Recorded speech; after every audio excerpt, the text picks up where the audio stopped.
श्री सद्गुरुदेव परमात्मने नमः। रामचंद्राय नमः। ईश्वर का स्वरूप हम समझते हैं। श्री भाई जी श्रद्धेय श्री हनुमान प्रसाद जी पोद्दार के लिखे हुए इस लेख से हमारी बुद्धि जहाँ जाकर थक जाती है और अपने को आगे बढ़ने में सर्वथा असमर्थ पाती है, वहीं से भगवत कृपा का प्रकाश और बल हमारा पथ प्रदर्शक और सहायक होकर हमें उस बुद्धि के परे, बुद्धि के अगोचर परम तत्व का साक्षात्कार करा देता है।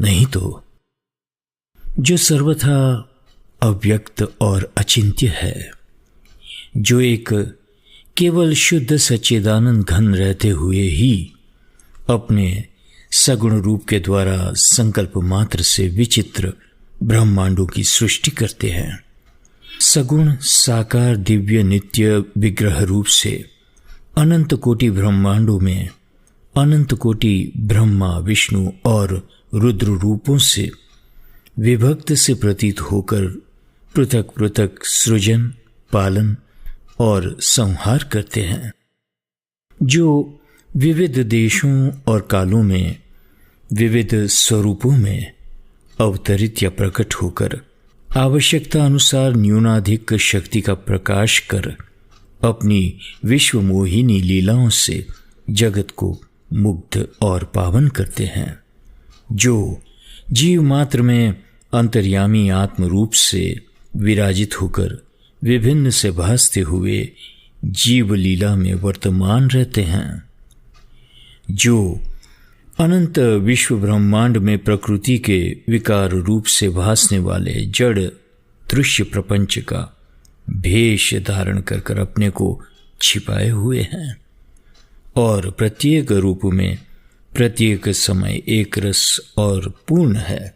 उन परमात्मा पर महाविष्णु महाशिव महाप्रजापति महादेव महाशक्ति श्री कृष्ण श्री राम आदि विविध नामों और रूपों से आख्यात और पूजित नित्य अविनाशी अनंत अखंड परम सत्य पर ब्रह्म सच्चिदानंद घन अनंत शक्ति परात्पर भगवान का जरा सा आभास भी मनुष्य की बुद्धि को उसके अपने बल पर कैसे मिल सकता है।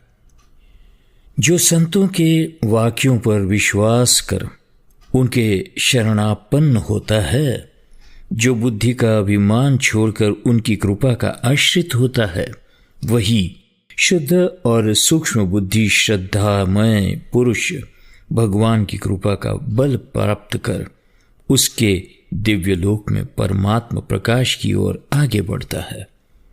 उन परमात्मा महेश्वर के अखंड नियम के अनुसार उनकी लीला से जब उनकी सारी शक्तियां सिमटकर साम्य स्थिति को प्राप्त हो जाती है, तब शक्ति और शक्ति की अभिन्नता के रूप में एक ब्रह्म स्वरूप ही प्रकाशित रहता है।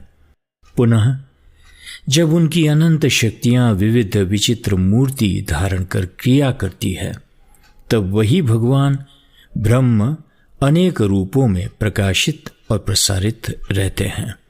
वस्तुतः अनंत कोटि विश्व ब्रह्मांड में जो कुछ उत्पन्न हुआ है, जो स्थित है, जो लय को प्राप्त होता है, वह सब ईश्वर में ही होता है। ईश्वर की ही ये सृष्टि स्थिति और संहार रूप त्रिविध मूर्तियां हैं। समस्त विश्व ब्रह्मांड अनंत तरंगों की भांति उन एक ही अनंत असीम परमात्मा सागर में स्थित है। वे भगवान देवों के देव ईश्वर के ईश्वर पतियों के पति और गतियों के गति है। ये निराकार भी है साकार भी है, निराकार भी नहीं है साकार भी नहीं है, सब में हैं, सबसे परे हैं। उनके लिए ये कहना या समझना कि ये ऐसे ही हैं, वस्तुतः उनका उपहास करना और अपनी अक्ल का पर्दाफाश करना है। हमारी बुद्धि जिस ईश्वर का वर्णन करती है वह तो उनके एक बहुत ही स्वल्प से अंश का, आभास का या अनुमान का ही वर्णन होता है। वे तो गूंगे के गुड़ है, उनका वर्णन कोई कैसे करे। क्षुद्र सा जल सीकर जल निधि की क्या थाह लगावे। हमारी जो बुद्धि आंखों के सामने प्रत्यक्ष देखने वाले पदार्थ की तह तक भी नहीं पहुंच सकती, वह अनंत कोटि ब्रह्मांड में व्याप्त सर्वलोकेश्वर अनंत शक्ति शुद्ध सच्चिदानंद घन परमात्मा के संबंध में निश्चय रूप से क्या कह सकती है। उन ईश्वर के संबंध में तो सबसे बड़ा प्रमाण यही है कि जगत के महापुरुष उन्हीं की कृपा से प्राप्त अनुभवों के द्वारा उनकी सत्ता समझाकर हमें उनकी उपासना करने का उपदेश देते हैं। महापुरुषों के वचनों में विश्वास करने वाले श्रद्धालु पुरुषों के लिए तो ईश्वर होना सहज ही सिद्ध है। उनके लिए तो ऐसी कोई वस्तु ही नहीं जो ईश्वर से अधिक प्रत्यक्ष और सर्व प्रमाणिक हो, परंतु ये सौभाग्य सबको प्राप्त नहीं। ईश्वर में विश्वास होना सहज बात नहीं है। ईश्वर विश्वास भगवान के अंतर्राज्य का पर्दा हटा देता है, जिससे मनुष्य ईश्वर के तत्व को समझकर सर्व पाप ताप शून्य और कृतकृत्य हो जाता है। जय सिया राम, जय सद्गुरुदेव।